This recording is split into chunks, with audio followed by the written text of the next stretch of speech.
live 50 or 60 years of that kind of living. And what do we have? Absolutely nothing that resembles happiness or success. The human being, unlike other animals, is in need of enlightenment. The human being is in need of inspiration. The human being is in need of guidance. The human being is in need of spiritual awareness. The body is like a vehicle that houses the passengers and protects them from the elements and delivers them to their intended destination. The self is like the driver who holds the wheel and makes the determination to turn, to brake, to accelerate, or to stop. The mind is the navigator who reminds, who calculates about the distance, the fuel, the direction, the destination, the environment, and coordinates all the dynamics for the driver. The heart is the generator, the source of energy. The heart is what keeps all the passengers engaged, entertained, inspired. The heart is what keeps all the passengers of the body connected to their purpose of their journey. But the soul is the real purpose of the journey. The soul is always telling the other passengers about the real purpose of the journey. And sometimes we don't want to hear what the soul has to say. The soul is reminding us when we're young about containing our youth. We don't want to hear that. The soul is reminding us when we're old about our youth, but we don't want to hear that. The soul is reminding us when we are well, when we're healthy, when we're strong. The soul is reminding us to be grateful, but we don't want to hear that. When we're ill, when we're sick, the soul is reminding us of the health that we used to have, but we don't want to hear that. The soul is reminding us about death. While you're living, the soul is always knocking at the door and telling you and I that death is inevitable. Tomorrow, one morrow, one next day will be your day. The soul is telling us this, but we don't want to listen.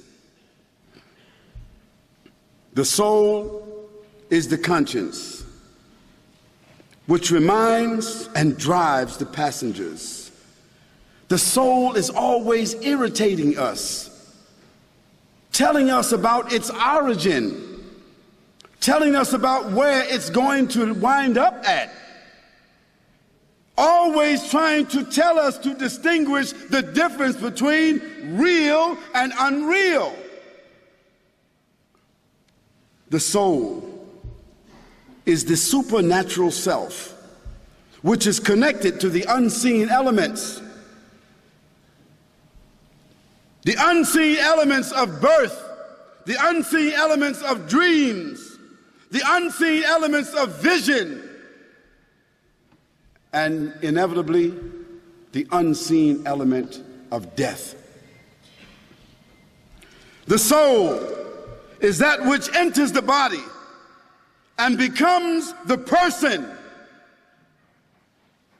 At a certain point, when the child is conceived, it is at one point just a piece of flesh, or at one point it is just a sperm drop connected to an egg, just a clot. At another point, it becomes a fetus. At another point, it becomes an embryo. At a certain point, the soul enters and it becomes an actual person. And we are told that when a child is in the womb of the mother, at 14 weeks, it is a complete person. The heart is beating. Its fingerprints are there. Its mind, its brain is operating. Its little lungs are operating and breathing. All of its fingers and toes have been formed. And just by the way, just so that you know this figure, in the Western Hemisphere, that is, United States of America, Canada, the UK and Europe, and Australia, 2,300 little children, little people, are murdered every single day. It's called abortion, the easy way out. Can you imagine that?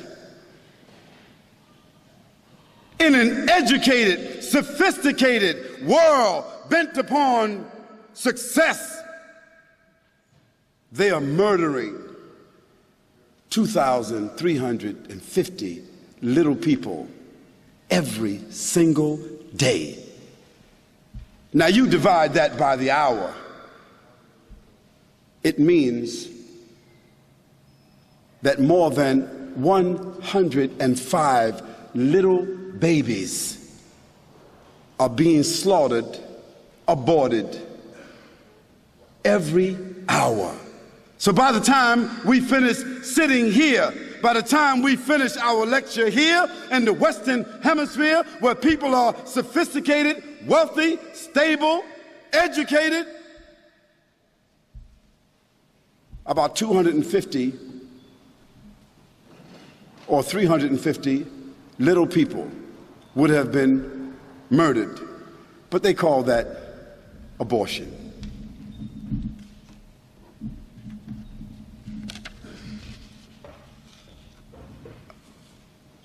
We call that family planning, a real nice word. I don't know how you plan families by killing them.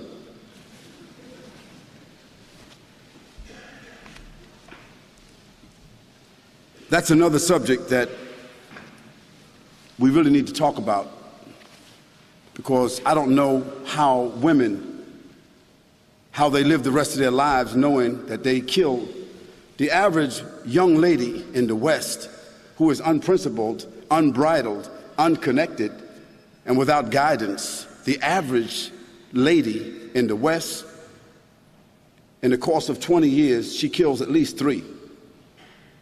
Now, how she lives with that behind all of her makeup and mascara, I don't know. But Helena Rubinstein and Max Factor, they came up with a formula for that. Do you know what it is? Well, they take those little babies that they kill, they liquidate them, and they put them into makeup, so now you can kill a baby and wear it on your face.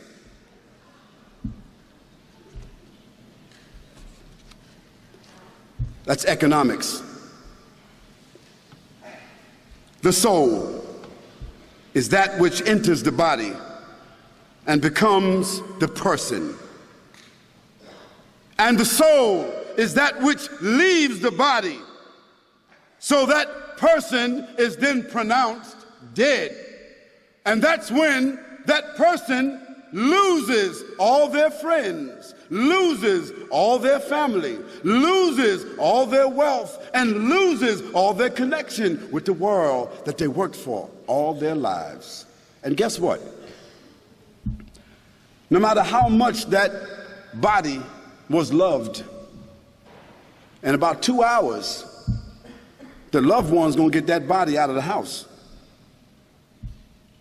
Because after the soul leaves, that body begins to smell. The soul is the record of you and I. The soul is that everlasting evidence of you and I. Dear brothers and sisters, bear with me. we're halfway through. True satisfaction and contentment can be realized only when the soul is nourished, only when the soul is stabilized. We know how we feel in the morning of an important occasion.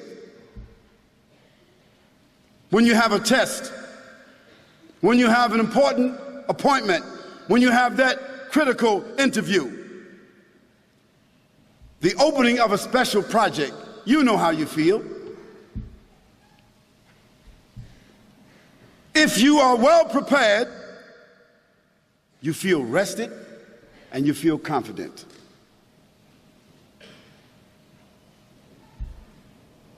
We emanate that confidence. We have the resonance of confidence, and everyone that's around us can feel it. On the other hand, if we're not prepared, or if we're tired, frustrated, and confused, we will not be confident. And we will also emanate that frustration and that lack of confidence to others. Human beings can only be successful if they seek the contentment and the satisfaction of the soul, which in turn will provide them with a healthy, well-balanced outlook on life. I said a healthy, well-balanced, optimistic outlook on life, and a reasonable understanding of their own purpose, of their own purpose in life. Now, this purpose of life has many proofs and many indicators. This purpose in life has historical evidences and illustrations. Now, such an important aspect of our lives is not without a manual.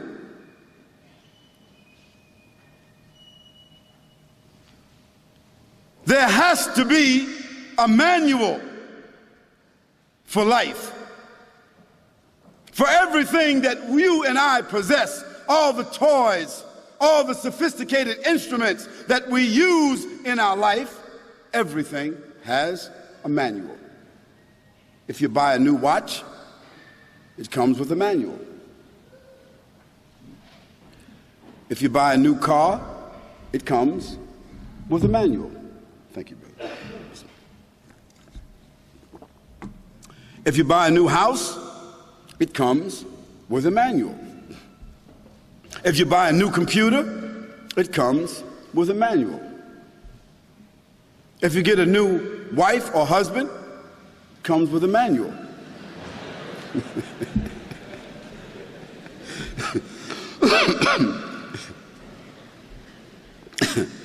Sometimes there's some hidden clauses, but it comes with a manual.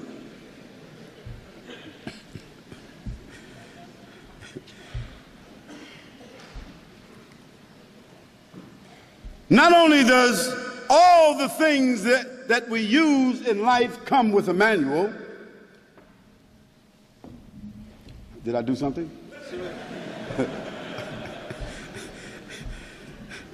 That comes with a manual too.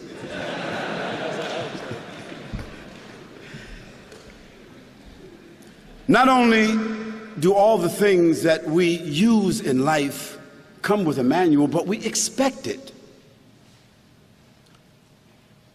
And not only do we expect a manual, but we look also for a warranty.